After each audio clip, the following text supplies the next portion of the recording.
the viewers that it's a journey. And when you're intentional, you're being present. Yes. And adaptability. Jesus, that's the key to that's an important key in raising kids.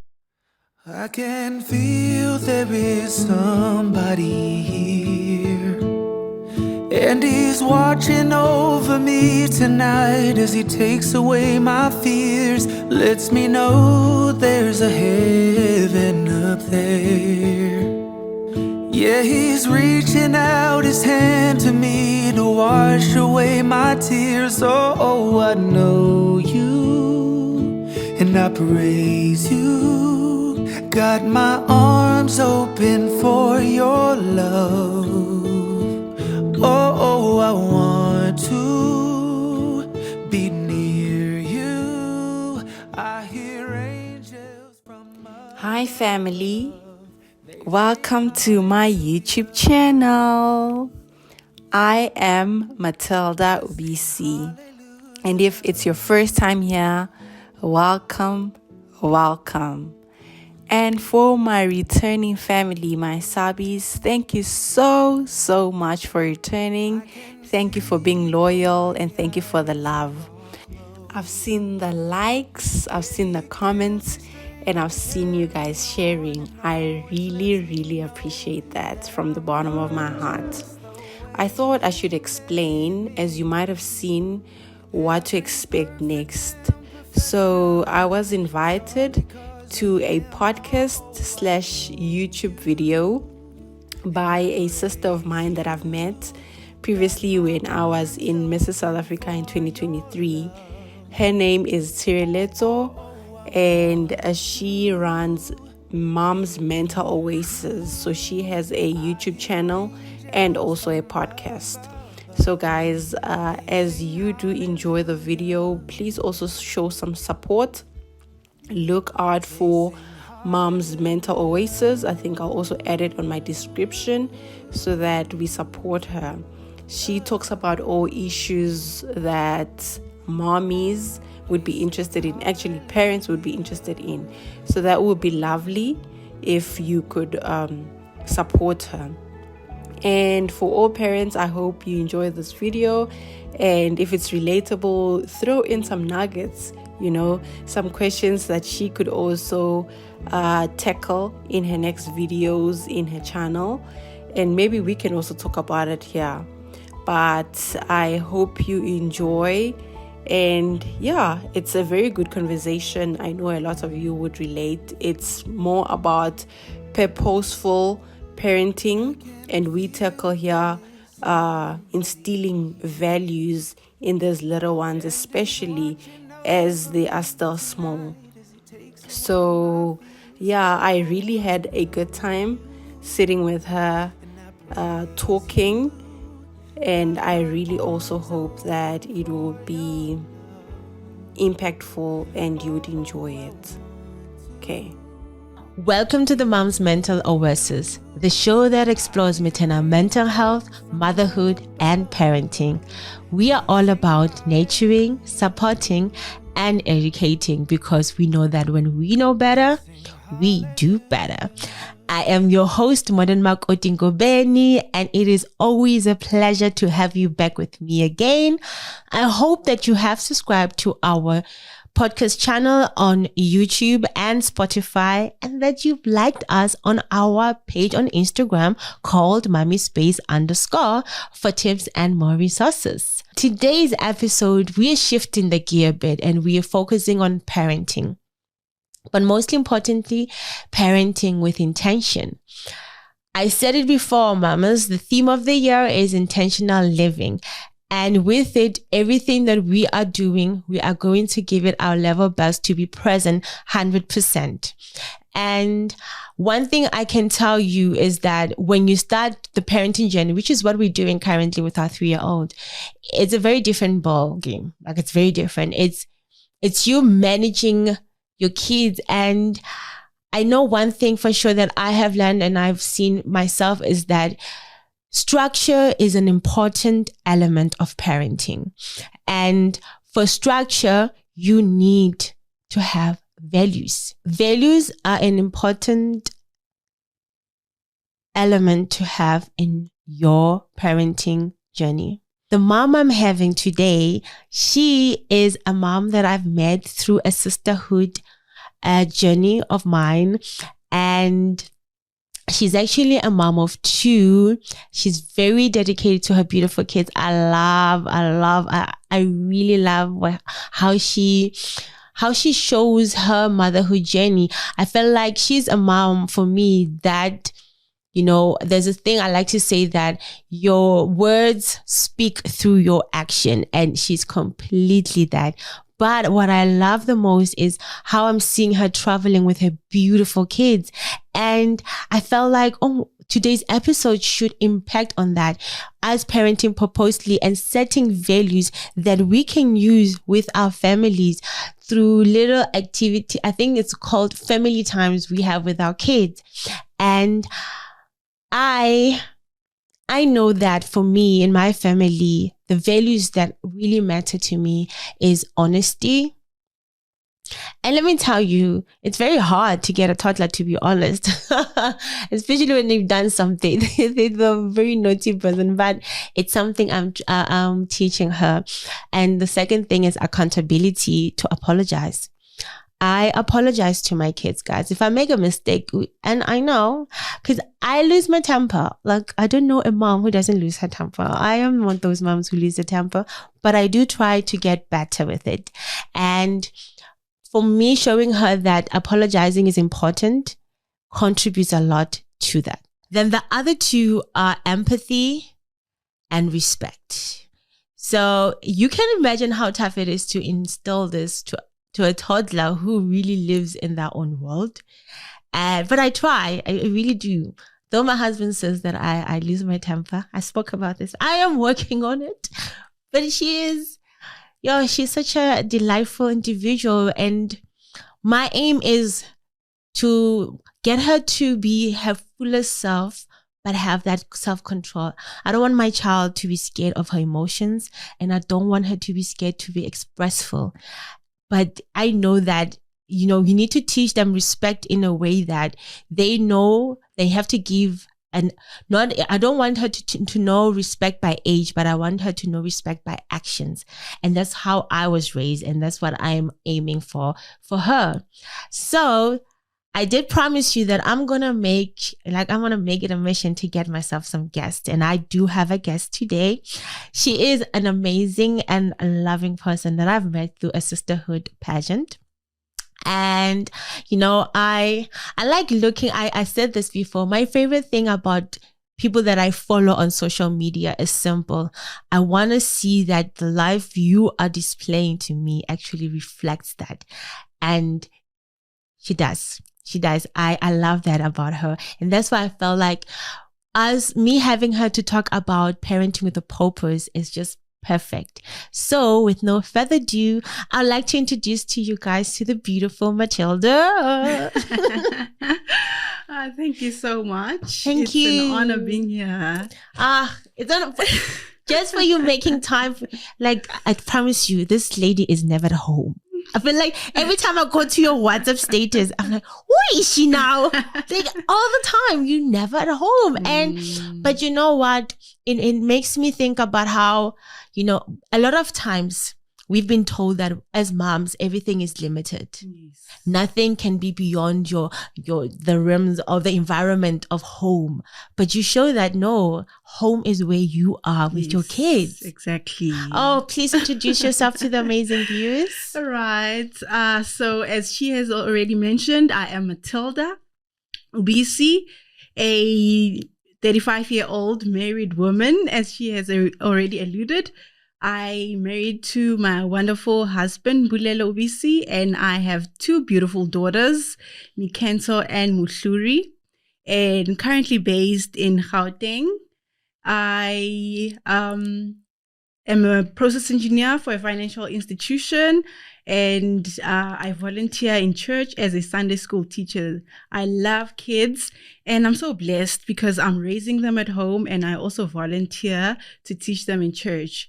So basically, in a nutshell, that is me. I hope maybe we will get to unfold a bit of who I am in our conversation. Thank you so much. Thank you. Like the perfect, this is who I am, the roles. I realized that a lot of times I wanted to actually define you with your work title. It's my thing. But then I realized that you have to define yourself, not me. Because I'm trying to be a feminist in my side, but I know feminism in traditional African style it's not really easy to do. Mm-hmm. But I still admire that you can, you put your role as a mom as a forefront of nurturing yourself, but you know that this is who I am in my journey. Mm-hmm. Yes. So I really love that. I hope you know that. You know what I also love is your daughter's relationship and bond. Her daughters are like, they close. And it made me wonder, have they always been like that? So that's the thing. They have moments, even in a day, I promise you. They love each other. We know they love each other, but the way they fight, but it's so comforting because it's not like throughout the whole day. Yeah. But raising kids, they have to learn how to share. They have to learn how to listen to each other, give each other a chance and all that. Yeah. So there are moments where they will fight for things. Yeah. And then there are moments where they're just close and hugging each other, being sisters and all that. Very protective. I know, I saw that the day when I went out to your event. But it makes me think that could it have been from the values that you have installed in them, and what are those values that got to that relationship for them to have? Sure, that's a very good question. I would say that the important two values that I have and I am still instilling in them is, first of all, is respect. Yeah. So definitely respect, and respect one for God, right? Yeah. And then respect for the parents, which is us. So taking instruction from us and listening when we are, trying to teach them. And then also respecting each other, like as sisters, and respecting themselves. Yeah. So that's what we always aim to do. That yes, the age gap is 2 years, but give each other a chance. Listen to each other. Listen to what your sister is crying about or is asking for. So they learn to respect each other. And then the second one is also responsibility. Very important. Listen, I saw with my own eyes. I'm like, I'm like, Chills, you gotta give us some tips. Shame. Yeah, no, responsibility. They are very responsible. I know with a recent lesson that we're teaching them is that, kids, they want to play. They take toys to the living room. Sometimes they bring it to my room. Yeah. So what we're teaching them, or the dad is instilling right now, is that because the 5-year-old is older, right? Mm-hmm. We don't always have to tell her, pick up after yourself. But the little one doesn't really comprehend it. But sometimes, yes, she complies. She pick up after her toys. So we're like, because you're the big sister, you need to teach her to be responsible. If you don't, then at the end of the day, you're gonna be the one who is picking up after your sister. That's true. So now they are responsible. At the end of the day, if the little sister doesn't want to comply, then they can always come to us and say, "Mommy or Daddy, she's not doing this." But we're trying to teach them to be responsible. Even right now, they just recently took up swimming. So I put their things in one bag. Yeah. I tell the sister, you are the one who's going to be responsible for making sure you're putting in one plastic, the wet stuff, making sure, yes, there are people who are helping them with dressing, preparing them to go back to school, but just making sure your little sister is fine. It's not big things, but it's the little things, and it's a build up. Obviously, with age, we're adding responsibility for them. Yes. So, we are very intentional about that. No, but you know what? As you're speaking now, I'm realizing that there's a difference within us when we're going through, because today when I was introducing our episode, I was saying that you do years in your journey of having kids. And the first one, you're very much in your nurturing mode. Because I know with my 3-year-old, we've shifted now from the nurturing one, we go into the parenting. But I guess to just give the viewers a bit of an idea about your kids, maybe you can explain when you had them and the age difference. Because 2, like, 2 is a lot, yeah. It's not the same. Okay, so the first one was born in 2019. Yeah. So that was 2 years after getting married. So yes, gave birth 2 years, and then she was the baby of the family. Obviously, as you're saying, nurturing, babying her in every little way. And then 2.5 years later, which was 2021, we had our little one right now, who is just turned 3 in November. Yeah. So now, yes, we are still babying her, but 3 years old, I think she's old enough now to now start learning all these important values and all that. Yeah. But yeah. And then now we are instilling now the responsibility and the respect and all that for the bigger one, so that the little one also learns. But we're not leaving her behind, as I said, because she's already, I would say, old enough for that. So yeah, it's an age gap of 2.5. Yeah. But they're growing together, and it's been amazing. Very challenging. I can't imagine. This is what I'm saying. How did you create that? Like, I need to know, because I've had a friend who had kids like the same gap, but they were always fighting. Yeah. To be honest, I maybe for me, because it's girls, and my husband, let me give him the credit. He's the strict parent here. With me, I don't know what they call it. What do they call it when you are the parent who is the nicer one and who babies them? The spoil. I don't know either, but I get what you're saying. Yeah, so I'm that parent. Sometimes he has to talk me out of it. It's like, you're actually not doing a good thing, you know? So he's very intentional about being strict, obviously to an extent, so that they know between wrong and right. So yeah, we are learning in the process. Teamwork. Yes, it's a teamwork. Which makes me wonder, was there a specific moment that you and your husband decided, okay, this is the values we need to install in our kids? And what was that moment or an experience? So I wouldn't say there was like a specific moment, but it is, when you're realizing that, okay, right now I'm going to be a parent. Yeah. And I think, one of the biggest one was when they started school.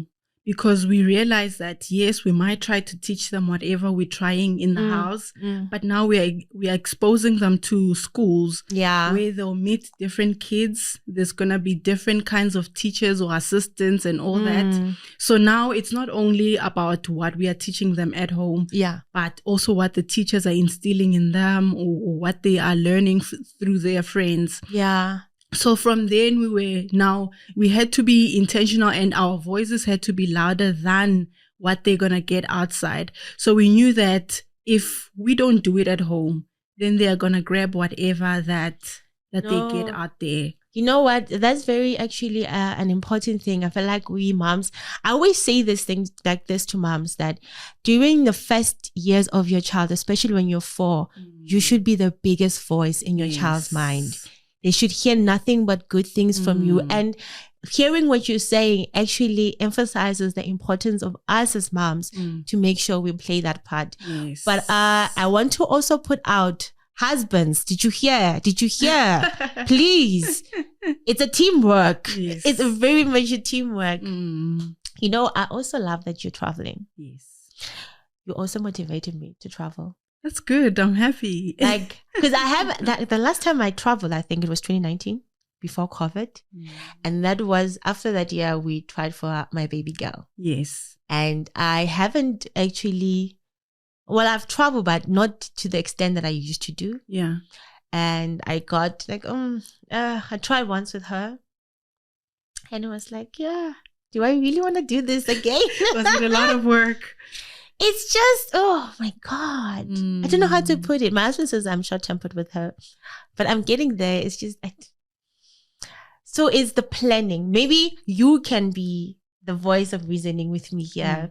I just don't know when is the right time to start traveling with her, because I tried it when she was 1 year and 6 months. And it wasn't for me, it didn't feel like a good experience. I felt like I just went to another place just to look after her. So I don't know, when do you advise will be the perfect time for us to try again with them? Okay, right now you said she's 3. Now she's 3. Okay, I think that is a good age. Because Okay. I have a 5-year-old.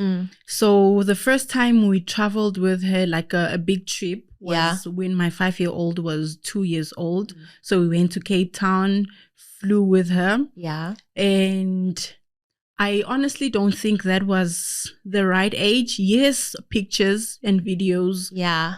We thank God for that, because at least now she can look back and say, oh, I've been to this place. Yeah. But does she remember? She will tell you, Mom, I've never flown on an aeroplane. And we always show her the pictures and we're like, but we went with you. But she can't remember, to be honest. Yeah. She sees herself on the pictures, but she can't remember.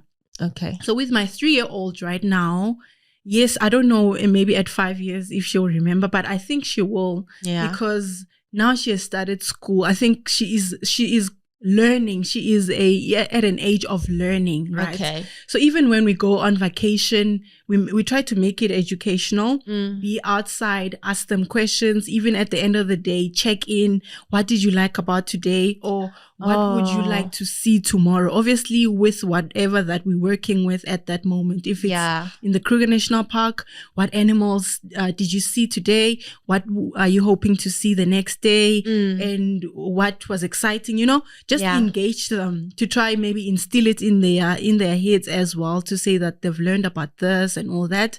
So I think even the age of 3 is perfect. It's a startup, yes, because now they remember. As I said, when my daughter was 2, she can't even remember right now. It was not a waste, because it was memories even for us as parents. Yeah. But as well, she has the pictures to show. She has the videos to see herself running along the ocean and all that. So those are memories. Yes, those are great memories. I would say the age of 3. Okay. And as well, how you prepare them is, even when you're planning, involve them in the planning. Oh. Tell them what to expect even in this trip. Build up the excitement. Build up that curiosity. Okay. So that when they get there, they are also present in that moment. They want to see this, what you saw probably when you were doing your research, what you told them about. Yeah. So I think you guys are at the right age. No, but as you're talking, it made me realize kids are different. I don't know if you also have that experience with your 2 kids. Definitely. Because my firstborn, she is, I think it's will-spirited. Yeah, will-spirited. It is will-spirited, right? And the tough part is having to calm that down, but not losing it. Oh. See, right now I'm not there with her. I won't lie, I'm not there with her. And then the other one is just calm. So how do, for other parents, this is just something that just popped into my mind now, that how do you now know when to balance, when to say, okay, maybe this is not the right age for them together, especially if your firstborn is strong-willed like me. So what advice would you give? What preparation would you give to a parent for that? For traveling? Yes, when the personalities are very different. Should you start at 3 or look at how? Yeah, I think definitely, because as you're saying, they are different. So you can't now say that this is a template and then I'm going to use it for all kids. Okay. I guess as a mother as well, you have that instinct to tell, would this be something interesting for my child? Would this be the right age for her to comprehend what's happening in her life? And as you're saying, both my kids are also different. My eldest is the calm one. Oh, that makes so much sense. It really does. And then, yes, my little one, oh my God. Different game. Oh my God. I'm like, okay, God, I hear you, because I know that I said I wanted a boy. And then this one, you expect that she is scared with her condition and all that, but she is out there. She's not scared of anything. She's one to say no. She'll tell you no. So yeah, even things they don't really like the same things. So it is the balancing. Maybe try to understand the kids as well. what is interesting for them. As you're saying, maybe for your kid right now, because you're strong-willed, she would be able to tell you, or you would be able to pick up if it's something interesting for her. Yeah. And then, don't even go there, at least at this age at this time. Okay, no, I like what you're saying, because that is what I now realize. Okay, for now, because she started crèche finally. Yes. She's getting into the zone. But for now, I feel like traveling is a push for her. But I'm taking your advice. 3. The other one is 3. Yeah, and again, with traveling, I think what's also important is that, yes, obviously, when we think travel, we think maybe outside the province or even outside South Africa. And yes, all that. I think that's most of the time. Make it even the little things, like weekend things. Yeah. It can be like a day visit.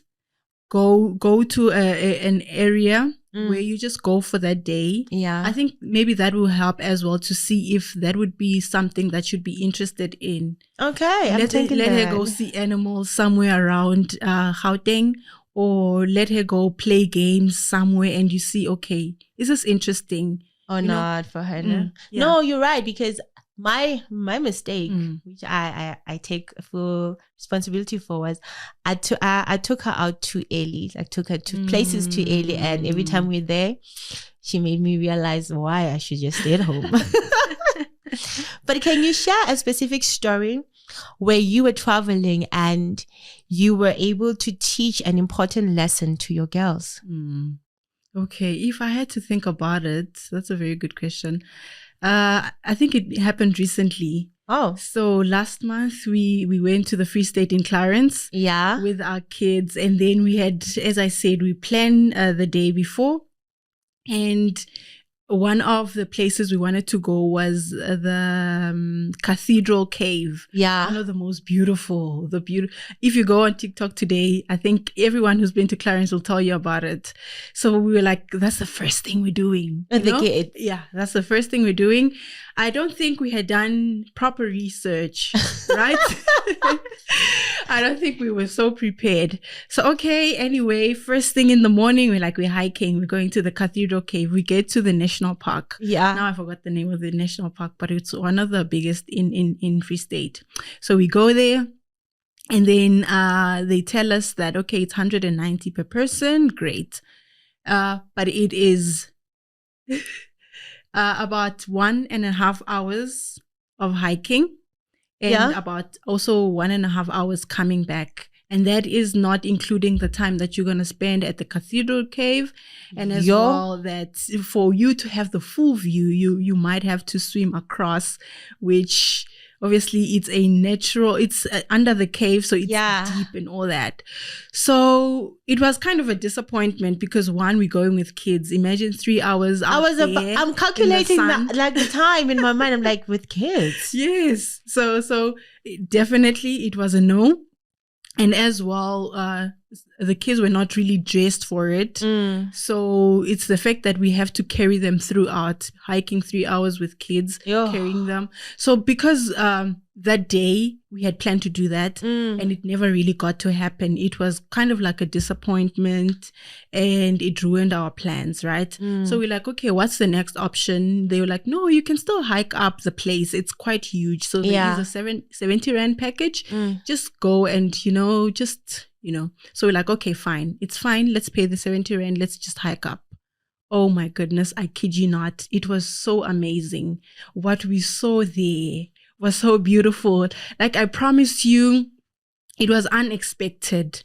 But we got to find out by mistake this beautiful cave with waterfalls. The kids got to stand under the water and got, I would say, rained or showered by the water. Like, they really enjoyed themselves. They dipped their feet on the natural waters. They got to drink from the natural spring. Like, it was amazing. It was amazing. So, but the lesson that we learned from that day, which I kept on even talking to them about it, was just being present. Being present and even enjoying the unexpected. For me, that was so huge, because I was like, in our heads, apparently I'm a type A who needs to plan everything from A to Z. Oh my God. But when it didn't happen, I was so amazed because we discovered something that we were not planning on, unexpected, right? And the fact that we were present in the moment, the kids are still talking about it today, how beautiful it was and how much they enjoyed themselves. So even with traveling, I know I'm a type A and I want to plan, but I still advocate for it. Being present. Yeah. Take in whatever that you find that is unexpected. You know, that's what builds the great memories, things to talk about. Yeah. And it teaches even the kids. So yeah, I would say that is a lesson I took. And I feel like the other one that most of us actually have to start at getting into is being adaptable. Yes. When we parents, you need to be adaptable to changes, to schedule, to time. Like I don't know what happens when you're a parent, but time just flies. Yes. And you require a lot of adaptability. So when you're present, you are able to be, okay, I can adapt to this. Yes. Let me proceed. Exactly. Oh, that's beautiful. No, but because I'm also, I keep telling people, my other viewers, that it's a journey. And when you're intentional, you're being present. Yes. And adaptability, Jesus, that's the key to, that's an important key in raising kids. You need to. You really need to. And your story just highlights that completely. Oh, now I feel like, man, you can just take them kids, man. Take them kids. Yeah, it's wonderful. But what is the challenge you face that's in your the challenge that you have faced aligning your family's values with the outside world while you're traveling? Sure. Okay. So I would say that, that's a good one again. You're just dropping them. But I would say that, I don't know if maybe I had to go back a little bit, is that in 2021, when we were blessed with our youngest, right? Yeah. She was born with a rare condition. Okay. Which is called fibular hemimelia. Yeah. Where it's a condition where a bone is missing on one of her legs. And causes it to be a bit shorter, not a bit shorter, shorter than the other one. Okay. So right now how she walks is she's tiptoeing.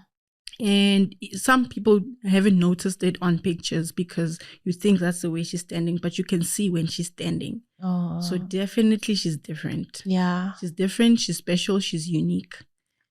That I always tell her, that she was fearfully and wonderfully made by the image of God. The inner voice. Yes. So I always instill that, telling her how beautiful she is, how wonderful she is, how unique, how special she is, even in her condition, right? Yeah.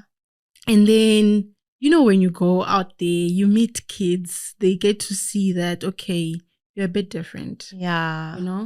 And now she will come back and say, my leg is shorter. Not in a bad way, because I think at 3-year-old, she doesn't really see any bad thing about that, right?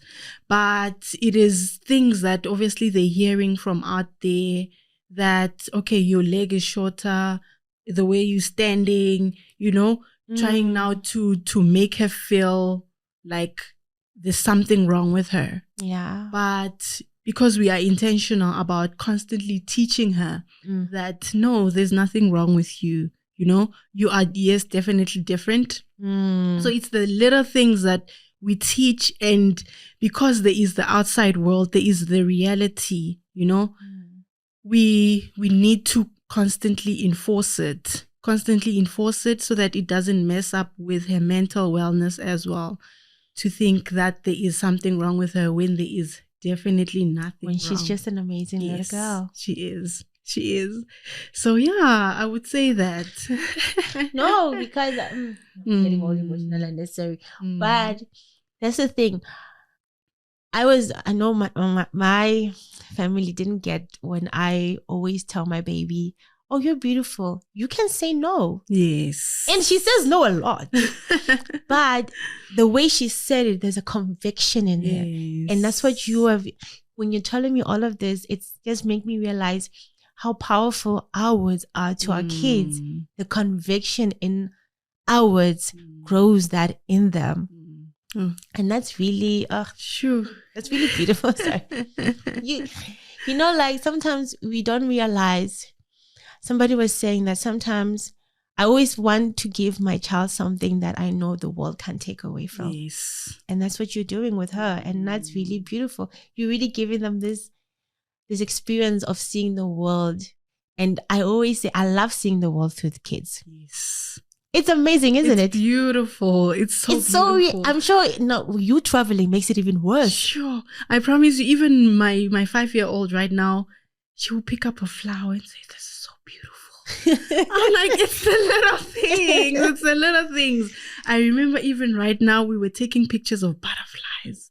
I was like, imagine a butterfly. Yes. Okay, we don't really have much, but when you out there in the bush, there in the safaris and all, yes, you get to see all these little things, and then they see this beauty. I know. You know, and they appreciate the things that you're like, oh, you know, why is there a butterfly? Let's open the door so it flies out. But they see these things and they see the colors and they appreciate. And even right now, when we went away, we saw the rainbow. It was a big deal. You know, with kids, it's like, okay, we just drove past. Yes, it was raining and then the sun.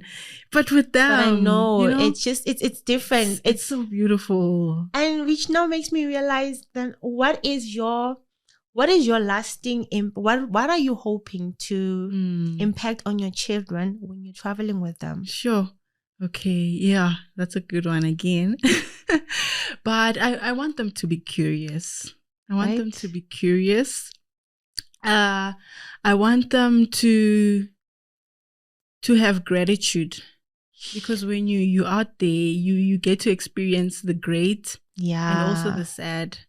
You get the reality. Yes. You get to appreciate what you have and what you also don't have.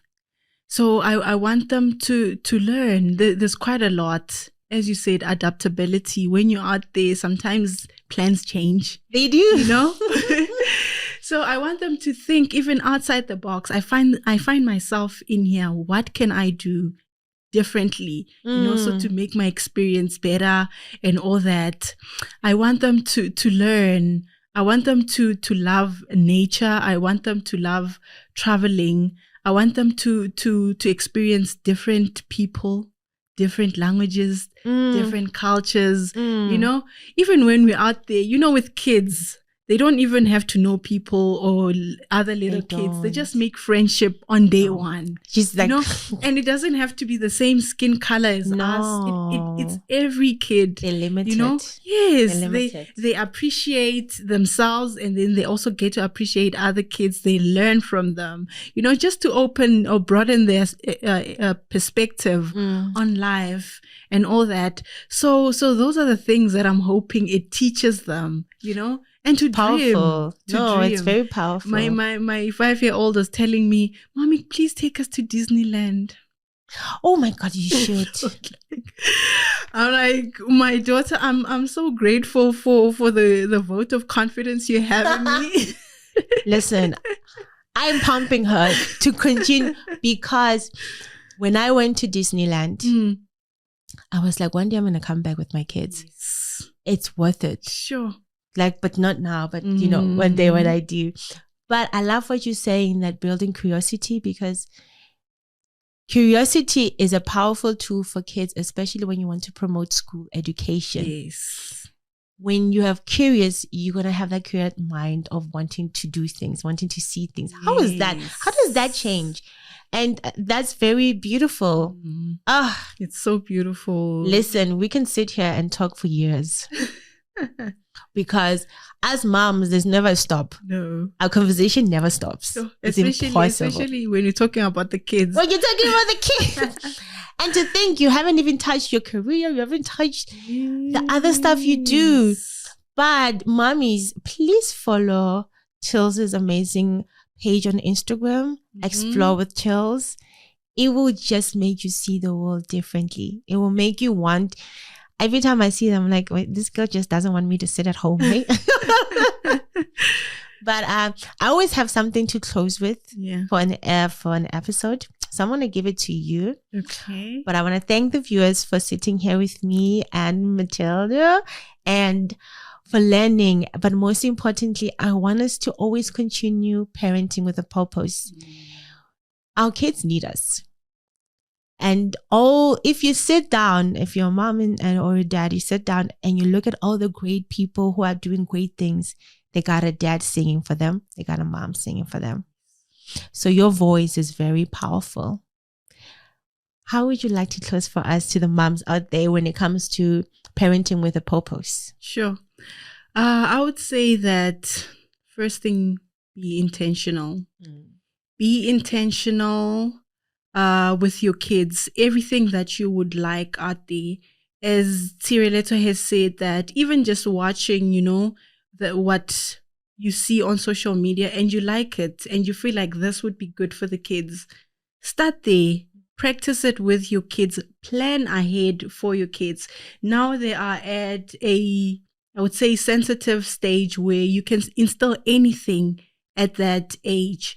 So just be intentional. Make sure that you instill those values at a young age, and you will see when they grow up, you're actually going to thank yourself. And right now, kids are still young. They're like sponges. It's the little things that we put into that sponge that they're going to take in, and then they're going to run with it. So I would say that do it with intention, and then allow the kids to be themselves. Yes, we have a picture of how we would like our kids to be, but it is not about us. Allow them to find themselves and then nurture the different gifts that they have. Not all the kids will love traveling, like even with mine. Right now, it's about me, teaching them or wanting them to be, but they're going to find themselves. Yes, it might work that maybe in the future they might love it or not, but I'm also studying them. I'm learning in the process, and don't be too hard on yourself. As mommies, we have that tendency of being hard on ourselves. No, it's a trial and error. And then most importantly with me, yes, while teaching them or parenting with a purpose, I trust in God in everything. He leads my every step. I'm raising them in the things of God. So trusting in Him, He's going to show you. Kids are different, and then He's going to help you as well to parent them differently, but also showing them love. So I think for me, that is it. That is it. Listen, parents, here's the advice: intentional living. Yes. Let them be themselves. Yes. These are not your copycats. I know. We like that. Trust me, I understand. Yeah. Just not end. Be compassionate towards yourself. Yes. Thank you so much. Thank you for making time to be here and looking absolutely beautiful. Thank you. I appreciate your time. Thank you.